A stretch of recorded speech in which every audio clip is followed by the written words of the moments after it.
Bonsoir et bienvenue sur le podcast Femmes d'hockey. Ici Isabelle Etier et je vous invite à découvrir le temps d'une période, mon invité, une personnalité à travers son histoire et sa passion pour le hockey. Encore une fois, nous avons le privilège de recevoir une femme qui brise les plafonds de verre dans le milieu médiatique au Québec. Nous avons la chance de recevoir la journaliste et animatrice Élisabeth Rancourt.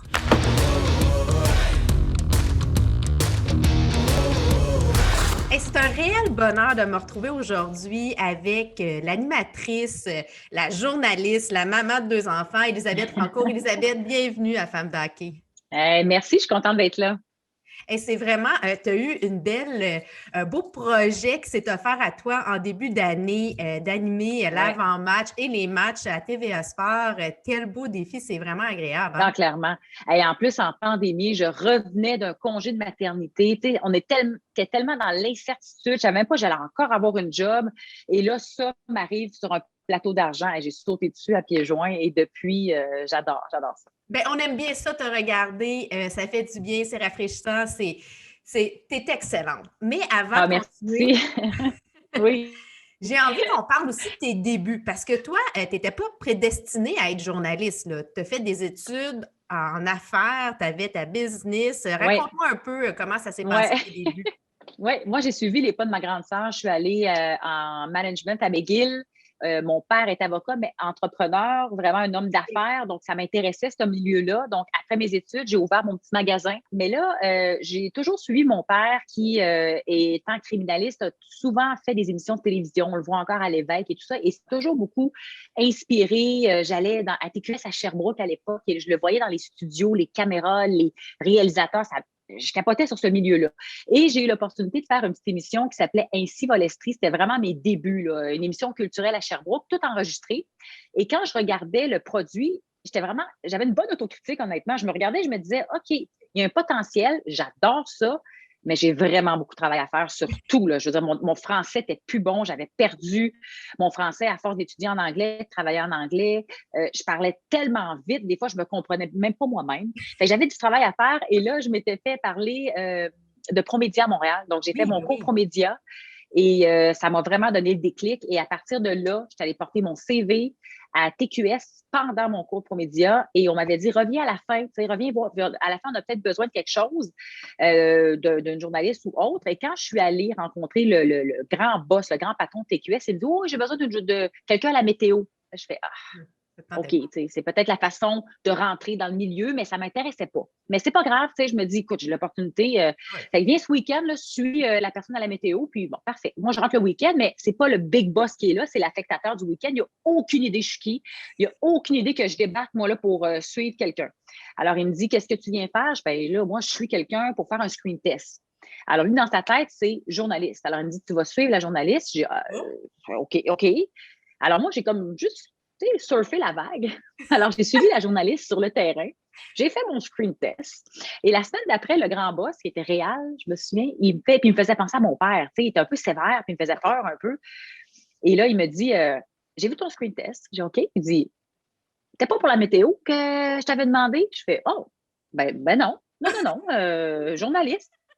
OK, c'est bon, j'ai besoin de quelqu'un. Ça a commencé comme ça, c'était complètement fou.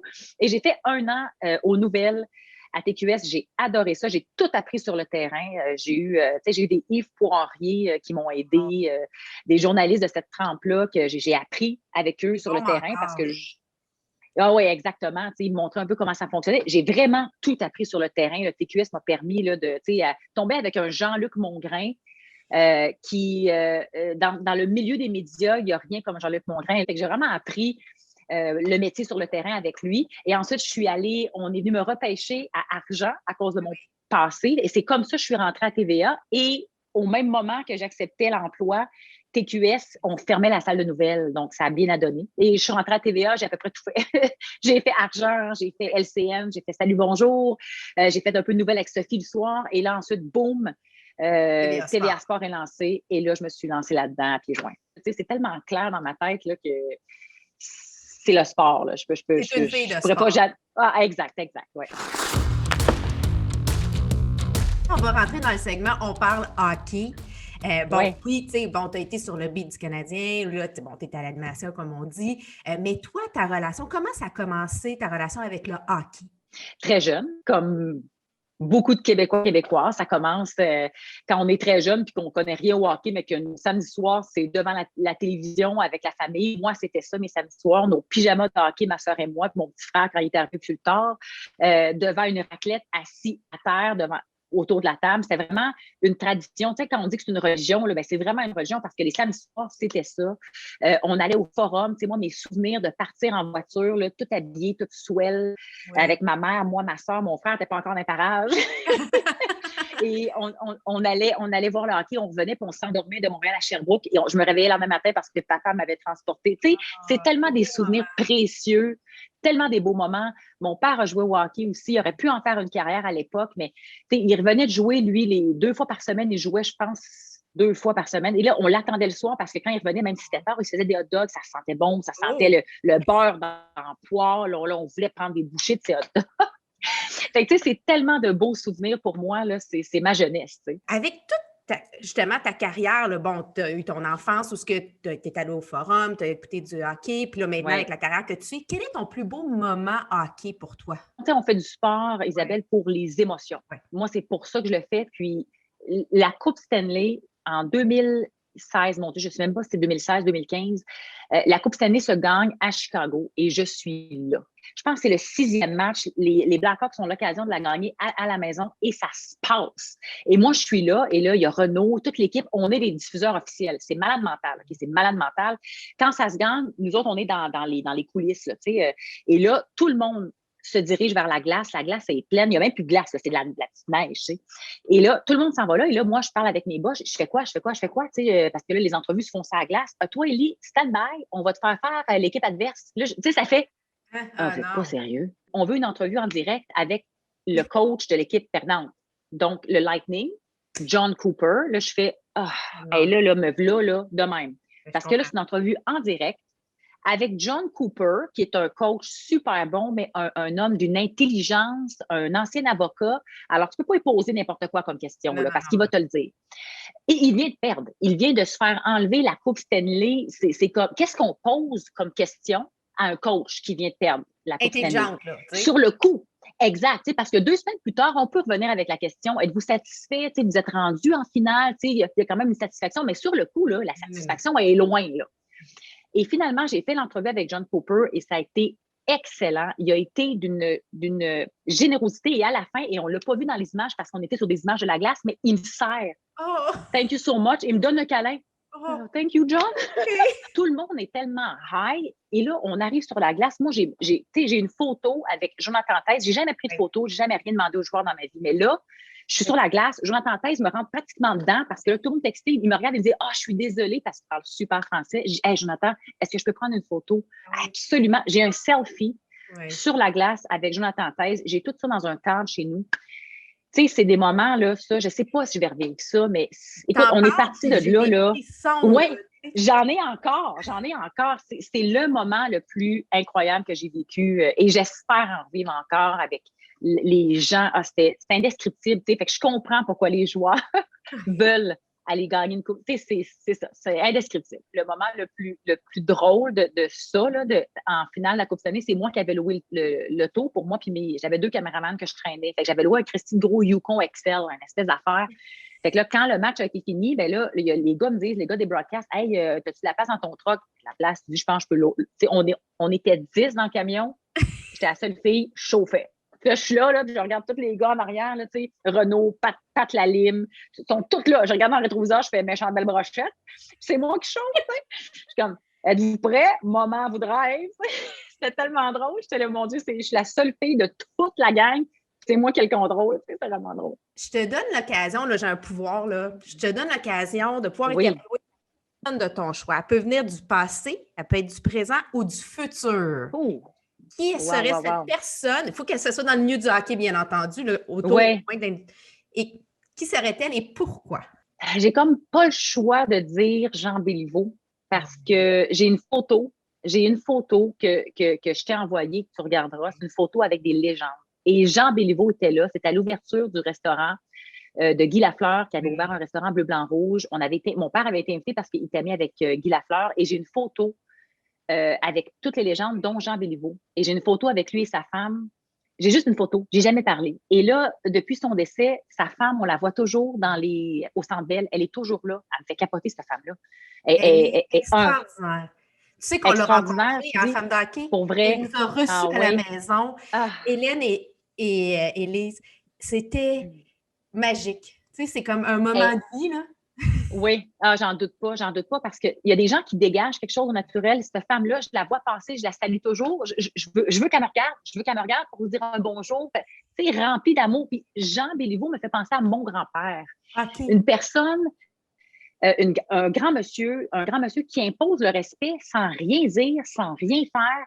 Puis il y a tellement de belle tendresse dans ses yeux. Je le connaissais pas, puis j'avais l'impression que je le connaissais. Tu sais, une personne qui attire, sa femme est pareille, tu sais. J'aurais aimé ça m'asseoir avec, puis parler de son parcours, m'asseoir comme tu as eu la chance de le faire avec sa femme, je suis jalouse. Mais si tu me donnais le pouvoir de le faire, là, ouais, j'en doute pas. Tu sais, je le ramènerais, puis je ferais juste m'asseoir avec, puis parler, mais pas juste de hockey. Tu as fait un article le 24 janvier 2019 sur justement derrière chaque grand joueur se cache une femme. Puis moi, avec Madame Béliveau, ce que je faisais, c'est que je lui disais, elle était pas, j'ai tout le temps senti qu'elle n'était pas derrière, qu'elle était aux côtés de son homme. Et je pense que ce que j'essaie de faire, ça, c'est d'amener cette façon de voir-là. On est des équipes. Avec qui que ce soit un homme avec une femme avec une femme, peu importe c'est qui est devant, ou qui a la carrière qui est un peu plus médiatisée, mais je pense que c'est important qu'on mette de l'avant l'équipe. Mais c'était super intéressant de voir cet article-là, le point de vue de la femme et de la famille. Ah, clairement. Parce que quand on voit la réalité d'un joueur de hockey, il n'est pas derrière, là, je veux dire, même des fois, la femme est devant. Là. Moi, j'ai vu la logistique là, mettons, Jeff Petrie. Là, moi, j'ai vu sa femme. Elles sont avec 3 garçons. Là, je l'ai vu gérer 3 gars avec de l'énergie comme tu n'as jamais vu. Là. Je la regardais et je me disais, oh mon Dieu. Pendant que lui, là, il est dans le charter, là, dans l'avion de l'Élysée pour revenir, elle se tape un vol parce que des fois, elle suivait avec les 2 enfants tout seul. Une chance que la maman aidait. Mais tout ce qui est logistique, honnêtement, être une femme de joueur de hockey, là, c'est pas un petit job. On pense des fois que c'est facile parce que ils ont la nounou, puis ils ont l'argent, puis ils ont la petite sacoche Louis Vuitton, mais au-delà de tout ça, là, il y a beaucoup plus que ça. Il faut s'asseoir justement avec elle puis leur parler pour comprendre que c'est pas tout le temps évident. Ça nous permet de rentrer dans le segment Place aux femmes et de parler de la place des femmes. Toi, tu fais partie de ces pionnières-là, de celles qui ont brisé les plafonds de verre. Tu sais, justement, on parle de Chantal ou de Jessica Rusnak à la CBC. Tu sais, il y a de l'avancée, il y a d'autres journalistes. On en parle beaucoup. Là. Maintenant, à TVA Sport aussi, il y a Mélodie Daou qui vient de joindre à l'équipe. Quel est pour toi les enjeux pour les femmes maintenant dans le sport, dans le hockey? Quel est le plus gros enjeu qu'on doit faire face, selon toi? La première chose que je veux dire, c'est que je trouve qu'on a de plus en plus, on en voit de plus en plus. Tu sais, tu as nommé Jess Rusnak, c'est une des meilleures journalistes sportives hockey que je connaisse. Elle est excellente, je la nomme tout le temps. Elle est excellente. Andréane Barbeau qui était à TVA Sport, qui est rendue à RDS, qui junior, elle connaît son hockey, là, elle là, est épouvantable, c'est une encyclopédie, elle est excellente, tu sais. C'était temps qu'on la mette de l'avant, là, tu sais. Mais tu sais, Chantal Maccabé, je veux dire, c'est l'icône, là. Je dirais, elle nous a pavé le chemin. Nous autres, on fait suivre, tu sais, comme dans la neige. Elle a fait les grosses traces. Nous autres, on est en arrière, puis on l'a plus facile, tu sais. Mais des traces. Il y a encore des traces. Il y a encore des traces. C'est pas une autoroute, là. Hein? On est encore dans le sentier, là. Une des choses qui est plate à dire, mais c'est qu'on reste des femmes. Donc, on reste une femme quand on va dans un vestiaire d'hommes. Je fais toujours attention à ce que je porte. Je fais toujours attention à la façon que j'aborde. Je fais toujours attention. Tu sais, une des choses, puis je ne suis pas la seule à le dire, qui est particulière, fin de saison, on vide des casiers, on se retrouve dans les vestiaires. Donc là, on sort à peu près tous les joueurs. Bien, la majorité des journalistes vont s'asseoir littéralement à côté des joueurs, parler, prendre des notes. « Hey, cet été, tu fais quoi? Parfait. Je vais prendre ton numéro de téléphone ou ton courriel pour faire un suivi. » Mais moi, là, je ne peux pas comme tel m'asseoir et dire « Je peux savoir ton numéro de téléphone pour faire un suivi cet été. » C'est là que c'est pas évident. Puis c'est là, je pense qu'il faut faire ses preuves, puis il faut avec l'expérience, comme là, aujourd'hui, je serais très, très à l'aise de le faire avec, exemple, Brendan Gallagher. Ça fait des années qu'il me connaît, ça fait des années que je fais des entrevues avec. Il sait très bien je suis qui, il sait comment je travaille, je ne serais pas gênée de le faire. Il n'y aura aucune ambiguïté. C'est ça. As-tu l'impression d'apporter de ta couleur, de ta personnalité dans ce que tu fais ou on te demande de rentrer dans le moule des hommes? Hey, tellement pas. Quand j'ai commencé à faire mon animation, je regarde beaucoup, exemple, ce que Louis-Jean fait. Parce que pour moi, Louis-Jean, c'est une sommité. C'est comme, il y a Dieu, il y a Louis-Jean, puis il y a nous autres. Il va être content d'entendre ça. Là. Il va tellement m'haïr que j'ai dit ça. Mais tu sais, c'est une sommité. Là, c'est très bon ce qu'il fait. Je l'aime beaucoup. Je regarde ce que les autres animateurs font. Puis après 2-3 matchs que j'ai animés, j'ai Martin Larocque qui m'appelle. Puis moi, j'aime avoir des retours, des feedbacks. C'est le même qu'on s'améliore, tu sais. Oui. Et là, Martin me dit, bon, ça va bien, j'ai regardé. Je dis, oui, tu sais, je suis prête. Tu sais, j'écoutais, j'étais prête à recevoir les feedbacks. Il me dit, Élie, c'est quoi? Tu peux regarder ce que les autres font, c'est correct, tu sais. Mais il dit, moi, ce que je veux voir, c'est Elisabeth Rancourt, l'animatrice. C'est bon. Fait que là, il dit, c'est ce que je vois. Vas-y. Là, je suis là, mon Dieu. Hey, moi, me faire donner carte blanche comme ça, là, OK, ça veut dire que je peux vraiment être moi. C'est tellement gratifiant d'être engagé pour qui on est, pour ce qu'on nos compétences, puis de pouvoir être là, pas juste parce que tu es une femme ou il faut avoir ce qu'on veut.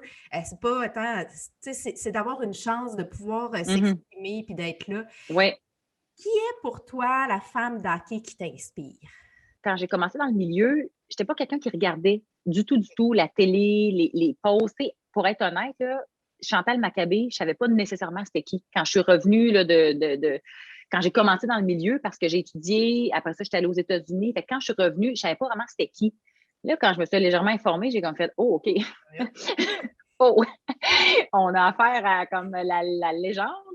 Mais tu sais, Chantal, c'est une très, très bonne amie. Là. On s'entend super bien, puis on se parle et tout ça. Ce matin, d'ailleurs, elle me cherchait parce que je n'étais pas à Brossard, puis elle se demandait j'étais où. Tu sais. mais c'est sûr que Chantal m'inspire. Jess Rosnack m'inspire. Andréane Parbeau m'inspire. Toutes ces femmes-là qu'on voit, puis qui lentement, mais sûrement, puis Madame Béliveau m'inspire. Je veux dire, je sais pas, elle a perdu son mari, puis elle est encore au centre. Elle n'est pas obligée de venir là, à chaque match, mais elle était là à chaque rencontre, ou presque. Et moi, ça me fait capoter qu'il y ait une femme qui en tout cas, fait il y en a beaucoup qui m'inspirent. Il n'y en a pas juste une, mais il y en a beaucoup qui m'inspirent.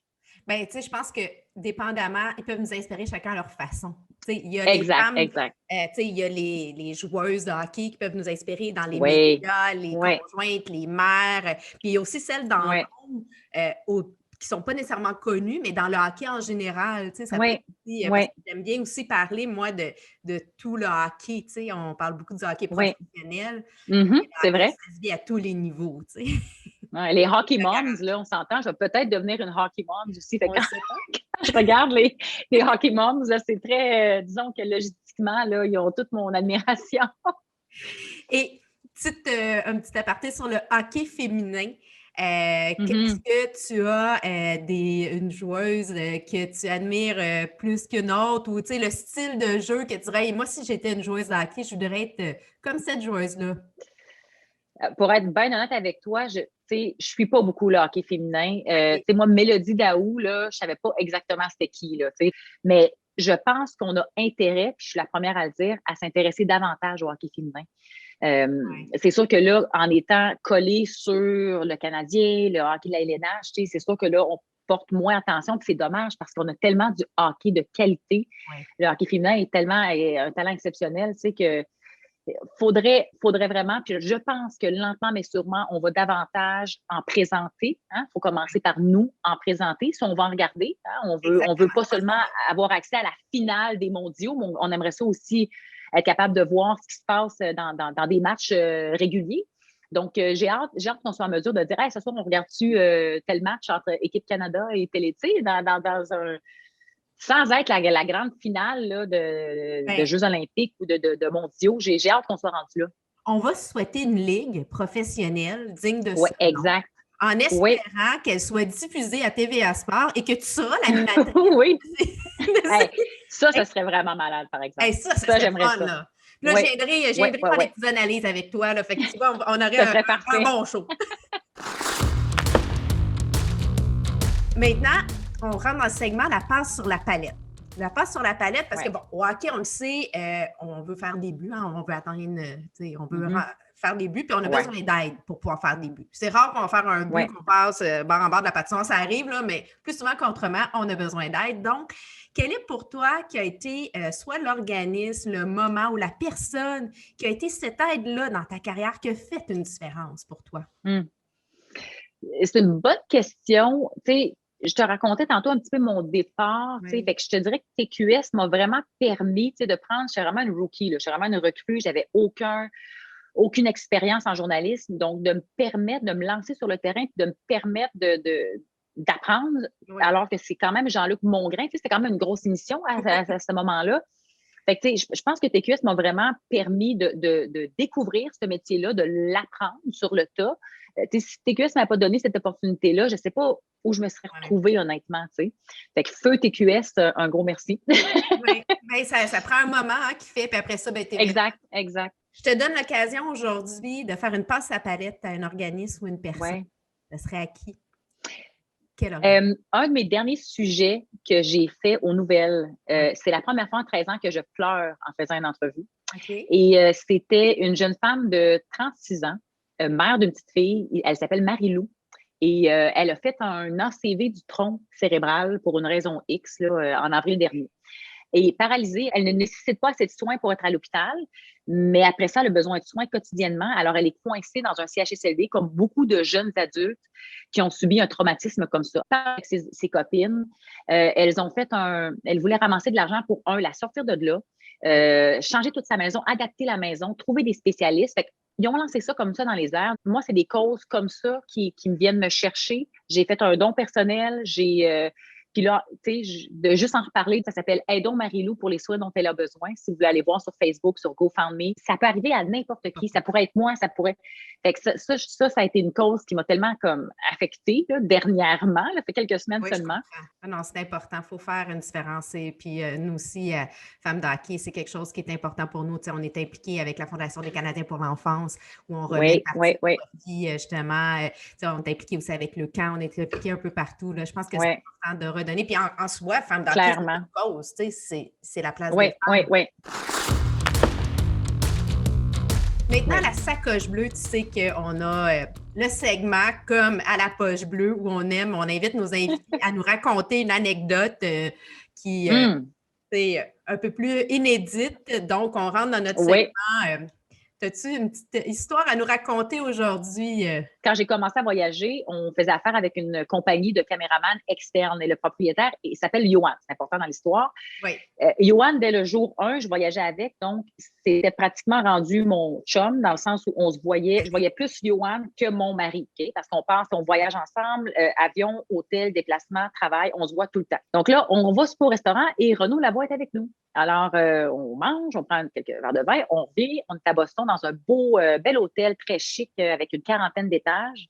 Là, ce que je vais vous conter, c'est vraiment niaiseux, OK? Mais des fois, on vient qu'on a un âge mental de 8 ans. Okay? Et Johan, c'est la personne qui me fait le plus rire au monde. Il est tout le temps en train de faire des jokes, il est tout le temps, tu sais, je suis vraiment un excellent public pour Johan. Et là, on est dans l'ascenseur, il y a Johan, moi, Renaud, qui est comme un peu notre paternel parce qu'on est deux enfants d'âge mental de 8 ans quand on se retrouve ensemble, et un couple qui sont à l'hôtel, là, qui montent à leur chambre. Et là, les portes se referment. Alors, on est les 5. Silence. Alors, on tape nos planchers. Exact. Donc, Johan étant comme au premier, moi plus haut, Renaud et le couple. Et là, quand les portes ouvrent, là, il faut vraiment se mettre en situation. Quand les portes, il est 11h30 le soir, les portes ouvrent, Johan doit sortir, c'est sa place. Il sort, mais il sort en courant, en riant. Là, on le regarde un peu. Pendant que les portes referment, je fais... Et là, j'écarte les portes, je sors en courant, je fais « T'es dégueulasse! » Et là, pendant que les portes referment, t'as mon Renaud qui fait ça comme ça. Et là, je regarde les portes ferment, je dis « Johan a pété. » Et là, Renaud fait « J'ai cru sentir. » Et là, t'as les portes qui ferment comme ça. Puis là, t'as le couple à côté qui est là. Mais là, Isabelle, là, je me souviens pas d'avoir eu un fou rire quand même dans ma vie. Là, on est les deux. Il y a un petit banc, là. On n'a pas fait le banc. On est à terre, crampés, là. Rire. L'image de Renaud, les bras croisés, j'ai cru sentir. Là, on rit, là, je le texte, j'ai dit, ça sent, qu'est-ce qu'ils ont dit? Écoute, c'est vraiment niaiseux, là, mais des moments de même, là, c'est juste de ça sur la route. Là. C'est des moments niaiseux comme ça, mais tu sais, qui fait qu'on a du fun puis qu'on rit le lendemain. On a parlé de ça à Renaud. C'était comme le couple, là, il me regardait en voulant dire qu'on était des extraterrestres, des francophones en plus. Se demandaient que, 8 ans d'âge mental, puis on rit à cause d'un petit pet. Élisabeth, aussi, on aime mettre en valeur un produit ou un service québécois. On veut faire notre part. Oui. Bon, la pandémie nous a rappelé l'importance d'aider nos commerçants. Bon, tu as eu ton entreprise, c'est quoi? Donc, quel est le produit que tu veux nous mettre de l'avant aujourd'hui? Je ne peux pas passer à côté de l'entreprise de mon conjoint parce que mon chum s'est parti en affaires il y a peut-être 2 ans. En fait, c'est pas vrai. Il est déjà en affaires. Il a son entreprise avec son père depuis des années.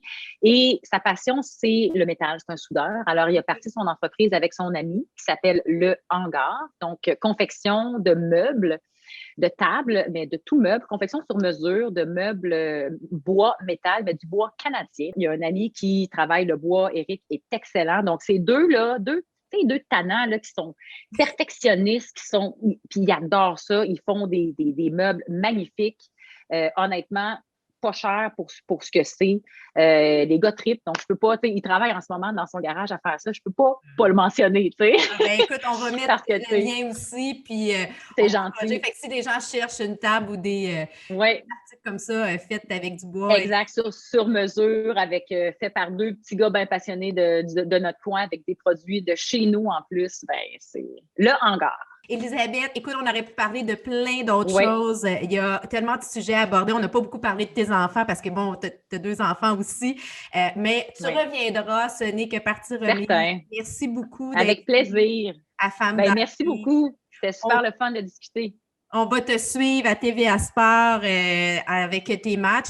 Puis, aussi, si jamais vous avez aimé à la maison notre rencontre, n'oubliez pas de partager le podcast, de nous aimer. Puis, on a, comme on a dit, la boutique Femme d'Hockey. Donc, avec tout achat sur la boutique, on remet un pourcentage à la Fondation des Canadiens pour l'enfance. Donc, c'est une autre façon de nous encourager et de mettre en valeur les femmes dans le hockey. Merci beaucoup, tout le monde. Merci.